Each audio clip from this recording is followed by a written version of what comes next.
भारतीय संस्कृतीमध्ये वटपौर्णिमेला जसं धार्मिक महत्त्व आहे त्याचप्रमाणे वटपौर्णिमेचं वैज्ञानिक महत्त्व खूप मोठं आहे।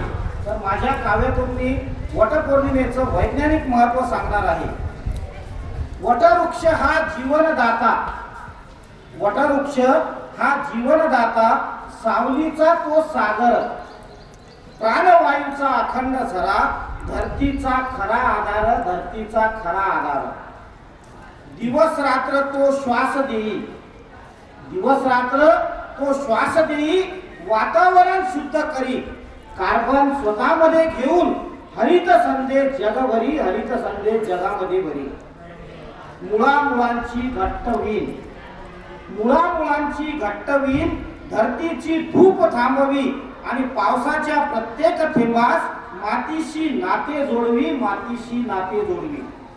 पक्षी प्राणी कीटक सारे, पक्षी प्राणी कीटक सारे, आश्रयी त्याच्या कुशीला, पक्षी प्राणी कीटक सारे, आश्रयी त्याच्या कुशीला। जैवविविधतेचे रक्षण होते, लाभते जीवन सृष्टीला, लाभते जीवन सृष्टीला।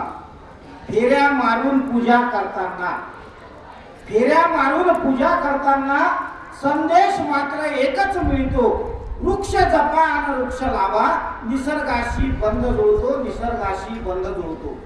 सावित्रीच्या त्या वटामधून, सावित्रीच्या त्या व्रतामधून निष्ठेचा दीप जणू पेटे, विज्ञान आणि संस्कृतीचे सुंदर नाते मात्र उमटे, सुंदर नाते मात्र उमटे। वटपौर्णिमा सांगून जाते, वटपौर्णिमा सांगून जाते, अर्थ सणांचा जाण। आपल्याला याच्यामधून काहीतरी जाणायचं आहे। वटपौर्णिमा सांगून जाते, अर्थ सणांचा जाण, परंपरेच्या मुळामध्येही दडले विज्ञान महान, दडले विज्ञान महान आणि दडले विज्ञान महान।